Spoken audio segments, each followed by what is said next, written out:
The development of virtual production has been gathering pace over the last decade, but in 2020, with the release of the TV show Mandalorian showcasing the technology, combined with the global pandemic and lockdown, development has surged.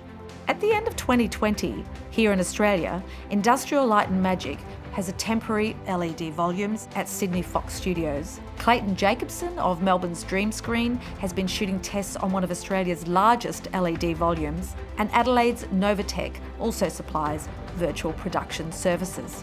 In drama, it's likely to replace what is now shot on chroma keys and potentially push into areas of traditional location shooting. Virtual production advantages include a more collaborative work process with VFX post-production moving forward into the actual shoot, very fast turnarounds in changing sets or locations with zero travel times. Also, the need for studio spaces to contain large or multiple sets is reduced. Pickups or reshoots are greatly simplified, as is matching the set or ambient lighting to the plate. Virtual production can take many different forms, including virtual scouting, pre, post, and tech visualization. But for this video, we'll take a brief look at in-camera virtual production that combines physical cameras that attract in 3D space with large LED walls. These are powered by computers running game engine software capable of processing and rendering in real time a 3D photorealistic world that accurately reflects the camera's perspective, including creating the appropriate parallax to any camera movement. At the beating heart of virtual production is the accelerating improvement in computing power and software design. For decades, the video game industry has required their game engines to create, in real time, near photorealistic, three-dimensional worlds. The highly competitive games industry is set to be worth $90 billion in 2020, so vast resources have been dedicated to furthering the underlying technologies. Only 10 years ago, a 3D animated film could take multiple hours to render a single frame. Now, game engines such as Unity and Unreal can produce equivalents in real time. This is a tech demo of the much anticipated release of the update for the Unreal game engine due in 2021. This demo includes a digital game character, but note the photorealistic, if not a little exaggerated, world that is being rendered in real time with virtually no delay. Here's a sample of the sophisticated rendering and lighting strategies Unreal 5 uses. Please note, the computer running this demo is simply a consumer-grade PS5 game console. I have included the link as it's worth watching in its entirety. Let's stop a moment and take a look at some of the key features of this demo. Much of what you see was built with Quixel Megascan assets, but instead of using the game versions, we used the cinematic versions, which would typically only be used in film. There are around 1 million triangles each, and thanks to virtual texturing, they all use 8K textures as well. Nanite can render an insane number of triangles very quickly. There are over 1 billion triangles of source geometry in each frame that Nanite crunches down losslessly to around 20 million drawn triangles. What does that many triangles look like? This isn't noise. These are the triangles, each a different color. Most are so small that they look like noise.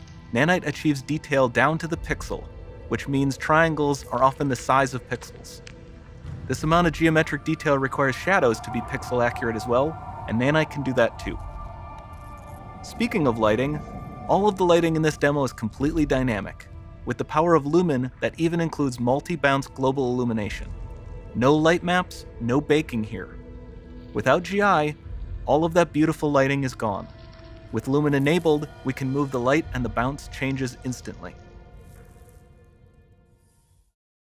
So virtual production is such a new concept. There isn't really a hard definition of it, but it really falls into 3 types of things.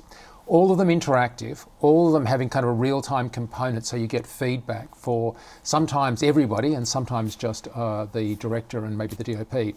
So the first category is a green screen shoot, which effectively we've mapped the world and we're moving the camera around and we're seeing in the camera's viewfinder that person not on a green screen but in a world. Say in the case of the Jungle Book, where you have like an actor, and of course all the animals and the actual jungle around them is being introduced in post-production, But on set, we actually still have real-time rendering. So as the camera moves, the background moves proportionately, and we can sort of judge the shots.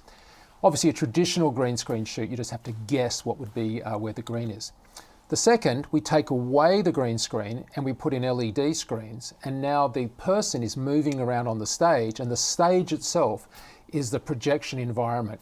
And so not only can the DOP through the viewfinder see what's going on, but anyone can, because the whole world is now literally projected around the actor on these LED screens. And really importantly, the actor is getting the lighting that's coming from that. So if I've got them in a daylight set, I'm getting kind of daylightish colour tones on them, versus the green screen, of course, where I'm trying to isolate them from the green so they're not contaminated. Now, the third version is an entirely virtual world. Here, and a good example of this would be, say, the work that was done with The Lion King. We produce a virtual world, and then we have actual people standing on a set, but they only see that well when they put on, say, VR headgear or they look at a monitor. And so I might move a dolly, which has a virtual camera on it. So it's a physical dolly. There's no actual camera, however, on the dolly, but as I move it, it moves the virtual camera in the virtual world. If you look at the LEDs like windows into a virtual world, so the windows themselves aren't 2D planes, so they're just portals into another space. So when you're moving your camera and you're creating parallax, that's real parallax in virtual space. And the benefit of that too is that within that virtual space, you have freedom of movement in every direction. You know, in gaming terms, it's like X, Y, Z, and in film terms would be, can just reposition yourself into the sky. So there are just things that outside of the physical constraints of what the LED volume is, it's actually a virtual window to anything that you want it to be. Once you break that thinking, then there's nothing that it can't do if you were trying to replace something like green screen. But then obviously it has a lot of limitations as well, and as long as you know what those limitations are, then you play nicely within the virtual world. Unreal Engine, for example, is a physics engine, so it's really calculating physics in real time. So games just utilize physics, and we're utilizing the backbone of that. So the version of virtual production we use is more far removed from gaming, then it's more aligned to 3D rendering environments, but just in a real-time sense. Thanks to NEP Studios and Spectre Films in Sydney, the ACS was able to organise a test day shooting in a pop-up virtual production studio with Bonnie Elliott and Kieran Fowler as our cinematographers. We downloaded from pre-existing stock libraries the Unreal 3D scenarios. We added 2 actors and a car, with Glenn Fraser directing, Tommy Hankinson as gaffer, and Rick Pearce as technical director, and help from many others. The test day and this video have been designed as an exploration and discussion of the cinematography experience of virtual production. Our test day cinematographer, Bonnie Elliott, ACS, is award-winning and working in feature films and network television. And Kieran Fowler is also a multi-award winning accredited DP with NZCS and ACS. Neither had worked with a virtual production before, so we asked if they would explore and share the process with us. We'll discuss with them the advantages of virtual production over chroma key screens. For context, we'll also talk to some of the key people behind the development of some of the technologies. I think it's a process that really needs to be built from the ground up with the cinematographer.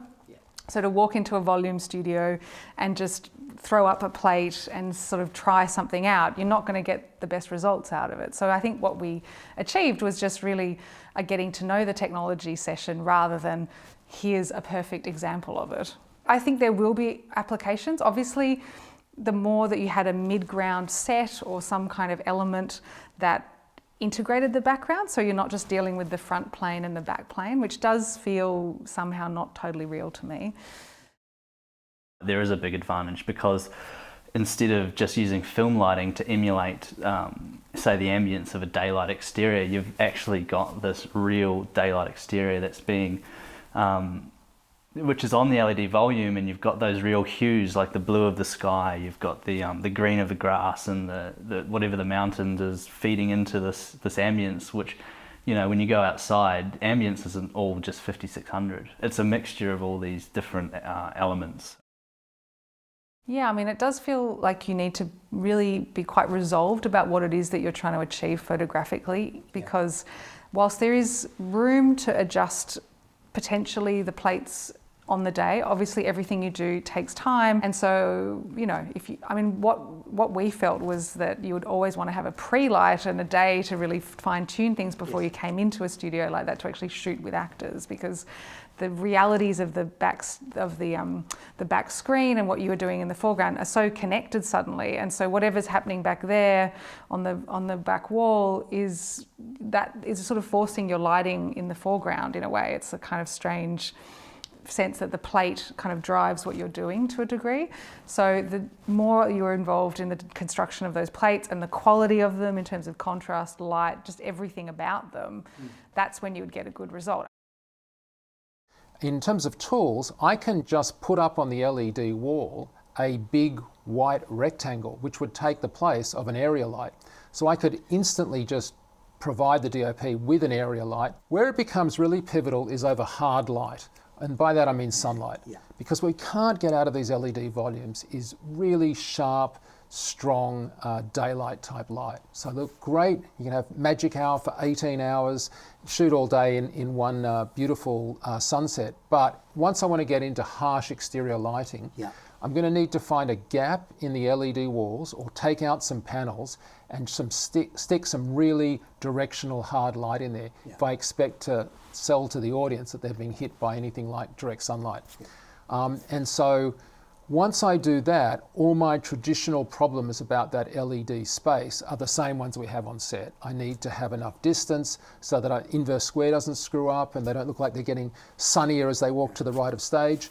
You can normally find ways or build the stages in ways that you can remove panels and stick really big sort of 10Ks or whatever you need to shove in the light. That will, however, throw out, obviously, extra bounce light that we don't want. It would muddy my blacks on the LED screens just because I'm throwing light up against them. And so the skill of the DOP from a lighting point of view is challenged in new ways. So I guess some of the limitations around LED is always going to be contrast levels and black point.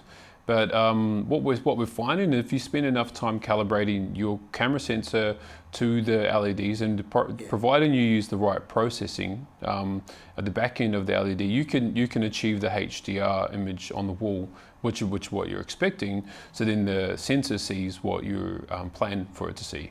So there's no kind of guessing. At the moment, there's not enough documentation or there's not enough tests being done, shared, that can get you to that point quickly. So there's a lot of trial and error at our end of like, where do we find black point? Is it engine side to the wall, or is it from the wall's gamut range, which is supposed to be close to 11 stops to 15 stops, which would then marry really well to a really good large sensor.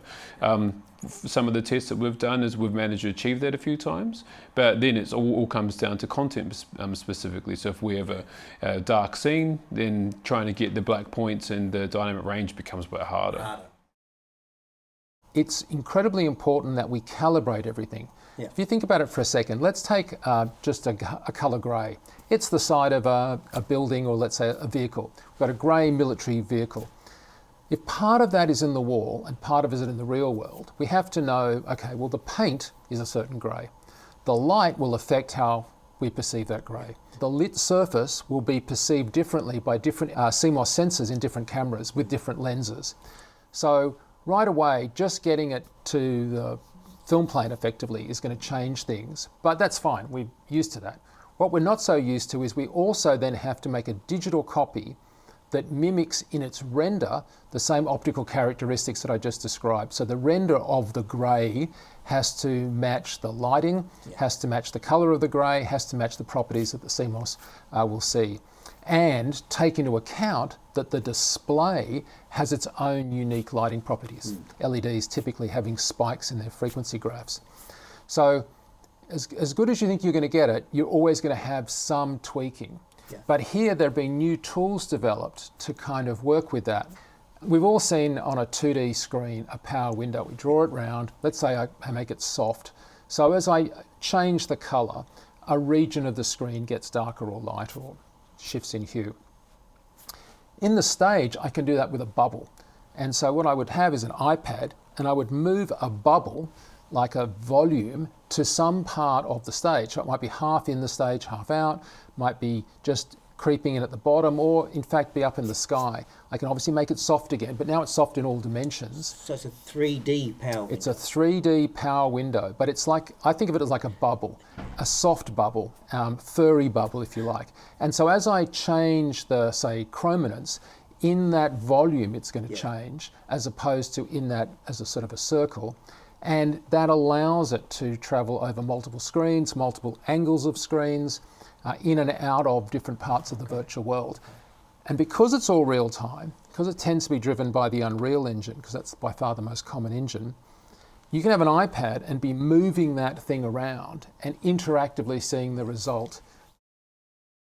So the point where the LED screen is sort of, the seam between the LED screen and the foreground elements, that's going to be interesting, because the LED, you'll feel the light off the LED screen lighting that foreground a little bit.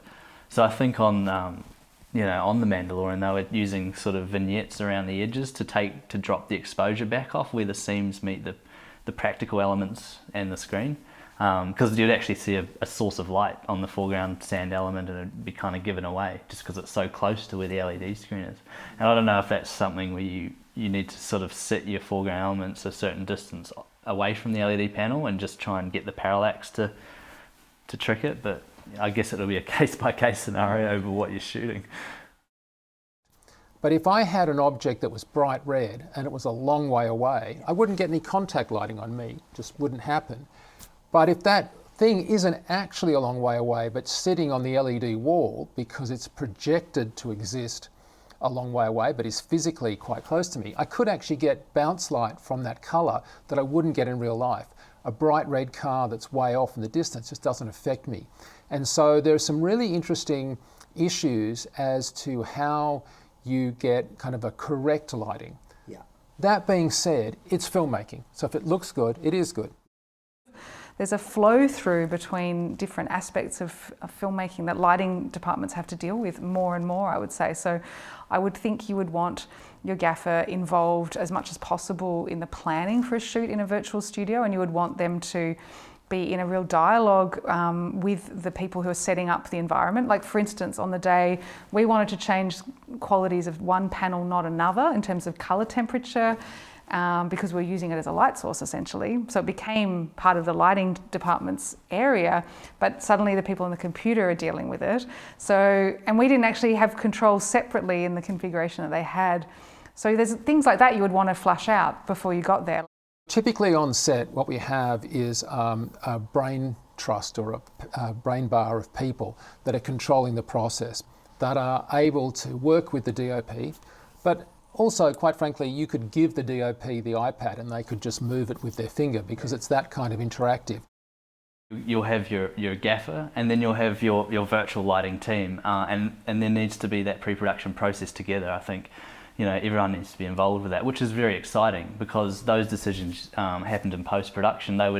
You would conceive how the background would be lit, and then you'd light it on set in front of a green screen, say. But you would just conceive it without any feedback to a real background. But now it feels like, because you need your backgrounds to a point where they're finished before you actually start shooting, that means we can get involved in that process, which is really exciting because now we're actually a part of what's happening in the background from a lighting point of view, from a composition point of view, from a design point of view. And I think that's one of the most exciting things about this technology, because it brings what was happening in post where DPs and art director wasn't involved and puts it at the front.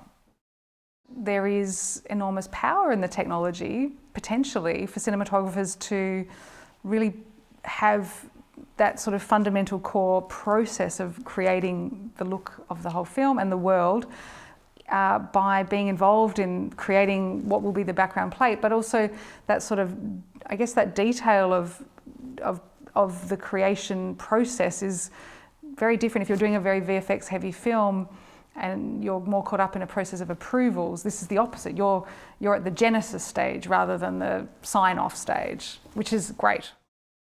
because you're front loading some of these decisions, the style, the look, everything about the feel of the film, that can be decided early. So in pre-phase, in concept phase. So the cinematographer being brought on early, making decisions about lighting, making decisions about blocking, all those things are as important now, but early decision where everyone can see the benefit of it way before you even shoot. So if you can get the DOP more involved in the process and actually seeing what's going on, they can experiment, they can express, and then that never needs to be translated into some notes that are passed to a guy, that's given to a girl, that's handed to an artist that tries to second guess what happened 3 months ago.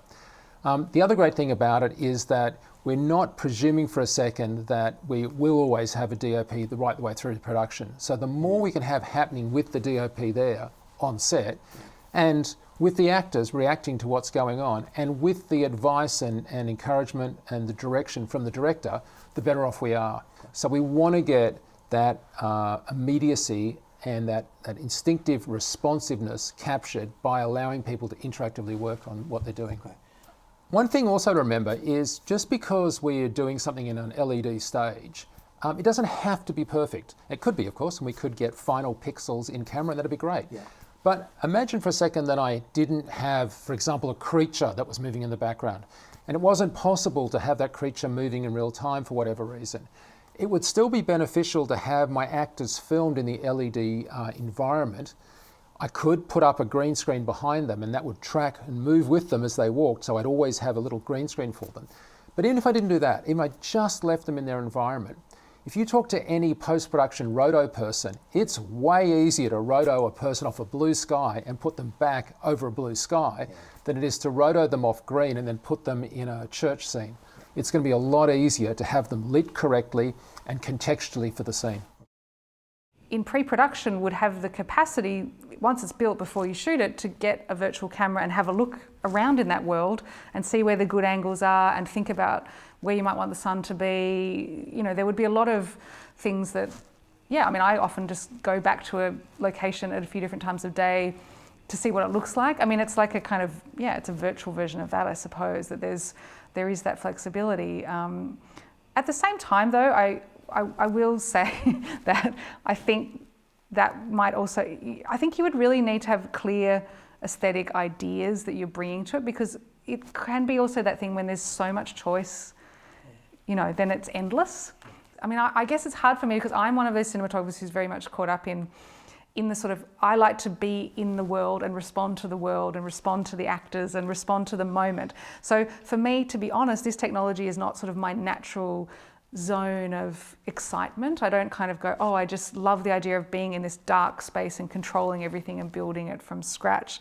But I can see that there are some filmmakers who love that. And if you're someone who loves to storyboard and you love to really pre-visualize everything in a great deal of detail, I'm sure that you would be very drawn to this way of filmmaking. I think the limitations that you often encounter and the challenges, they spark conversations with the director, with all your roles that you wouldn't normally have, and what comes of them can be some really amazing creative ideas.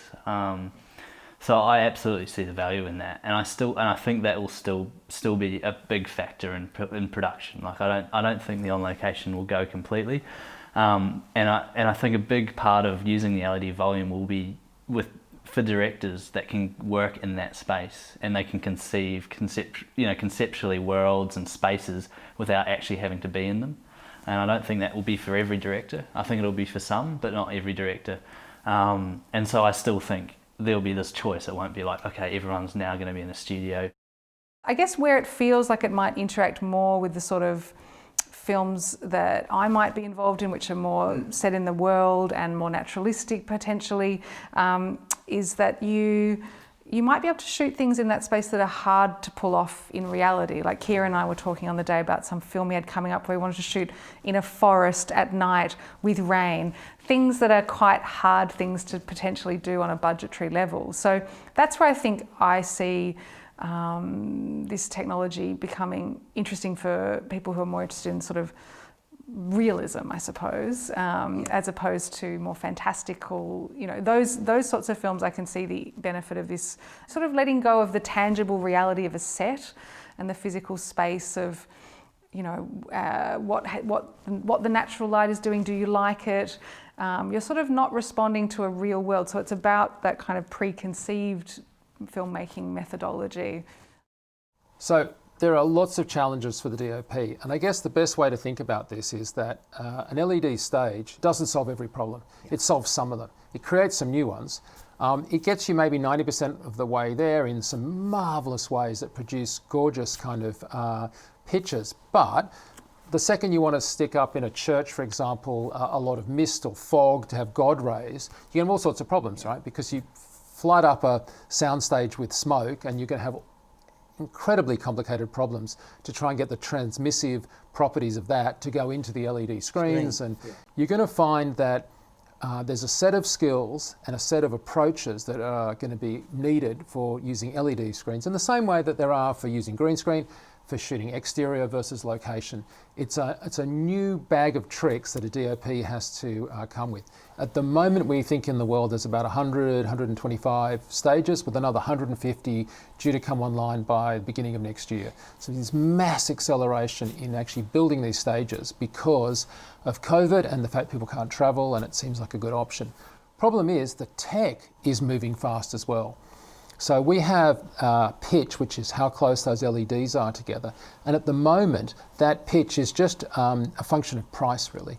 So if you want to get really fine pitched LEDs that have very, very good accuracy in terms of their colorimetry, it's costing a fortune. I think some of the future of virtual production will include a whole breed of filmmakers that we've never seen before, and they're democratizing some of those elements of filmmaking. We currently sit in silos a lot in film. With now we can get visual effects guys, 3D guys, animators all in the same program, collaborating at the same time. Only good things happen, and there are things that you learn from each other. So we've had DOPs learning how to do CG lighting. We've had 3D guys understanding what camera blocking is and understanding how actors are supposed to move in the space. So this collaborative version of it is breeding a new version of filmmaker, which will eventually be the ones that are going to make the films that we watch in the future. So the good news is there's actually more to come. So we're not at a point right now where we're kind of maxing out this tech. If you look in the labs of stuff that's going to be coming over the next few years, there's a ton of really good innovations that are still yet to hit. This is not a sort of one-trick pony.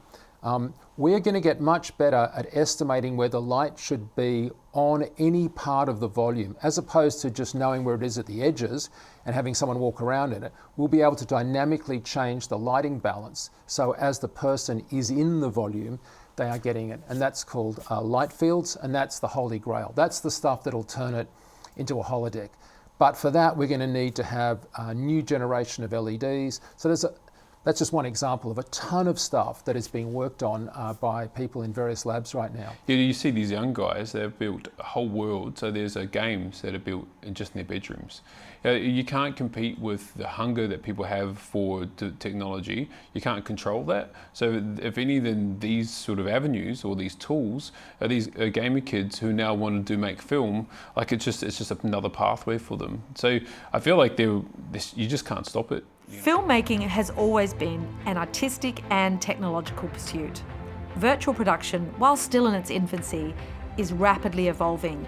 And for people immersing themselves in this process, uniquely, there is currently only a small gap between complete beginners and the most experienced.